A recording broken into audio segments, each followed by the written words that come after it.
start with England?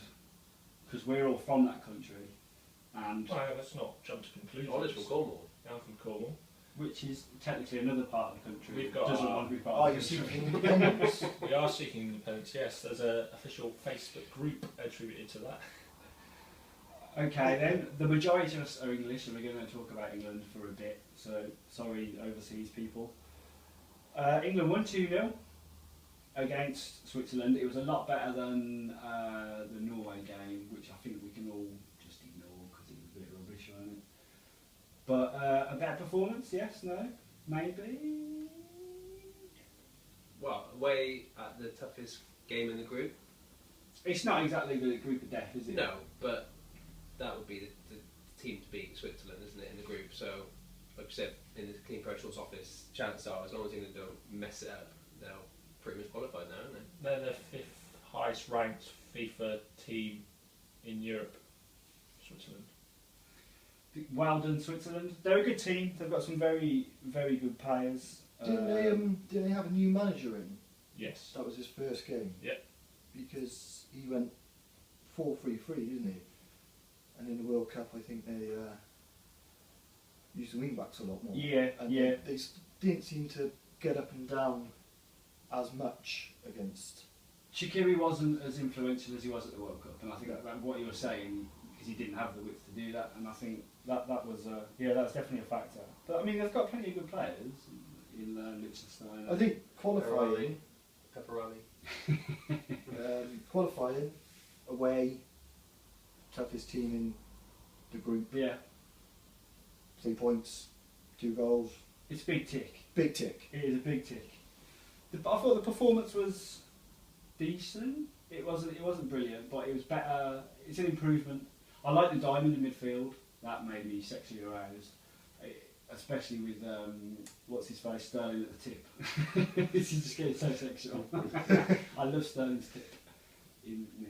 No, yeah, I think that's very good. And of course, Fabian Delph. What did you think about Jack filling the hole?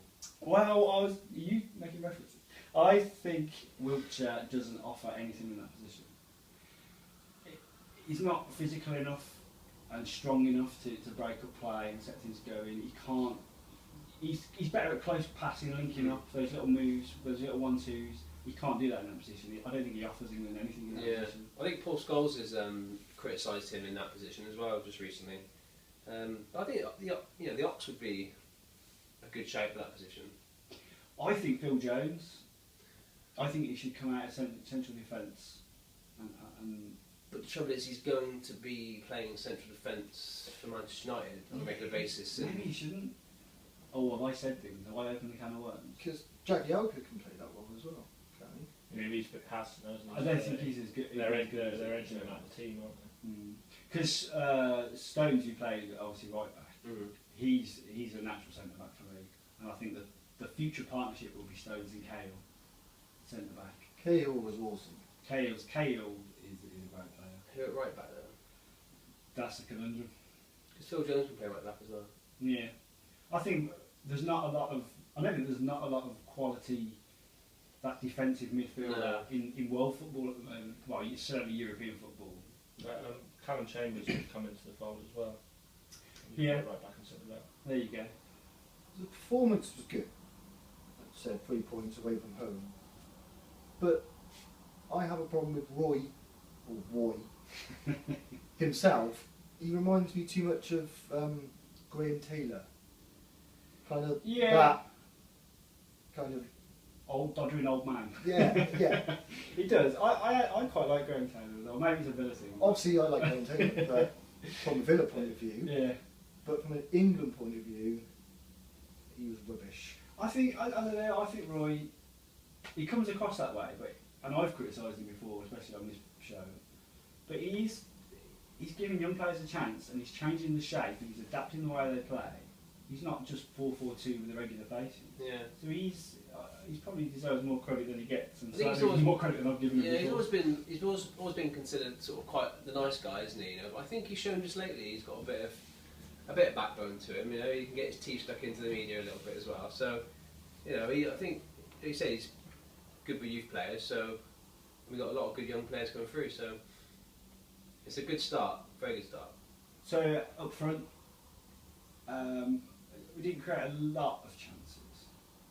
A few, and obviously Welbeck put 2 away. But so what do you think that front line up? I like the fact he's playing 2 strikers. I thought it looked quite dangerous every time they got on the break. There's a lot of pace in and around that front sort of 4, isn't there? I think that's what's missing from the general play is that pace. Yeah. It needs to be a bit of a higher tempo, a bit of, especially when we've got the ball, we need to be more direct. Especially when you've got like Welbeck, Sturridge, Sterling, they've got that pace. I know in international football it's easy to sit behind the ball, but Switzerland weren't going to do that, not at home. No. We could have exploited that more, I felt. Yeah, so that's why I think someone like the Ox would be quite good in that position because he's quite quick, isn't he, coming out of midfield and sort of that from the defensive area. Try and have that pace running through the team rather than just, you know, at the top.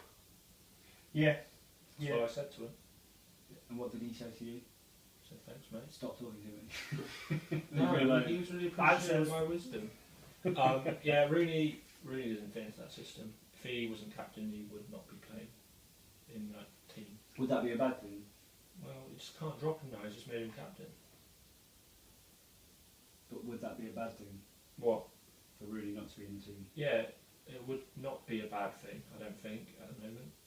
Because I think Sterling is a better in that position. But Sterling's playing the tip of the diamond, then Rooney and obviously Sturridge are the traditional. But on current strikers. form, it should be Sturridge and Welbeck. It's about partnerships as well. So obviously, if you Yeah. look at Liverpool last year, they had Henderson, Sturridge, Sterling, and they're all playing in and around each other, and they look pretty good. And then obviously you take one of them out and put Rooney in there. It's Henderson's blossomed as a player in the last He's a years, great midfielder. The stick he got when he was at Sunderland, the move to Liverpool. Well, at Sunderland he was like an advanced playmaker.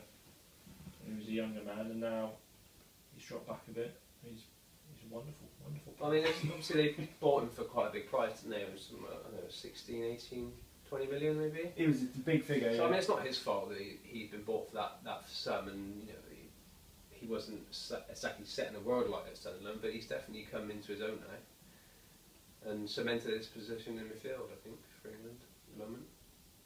So a positive start.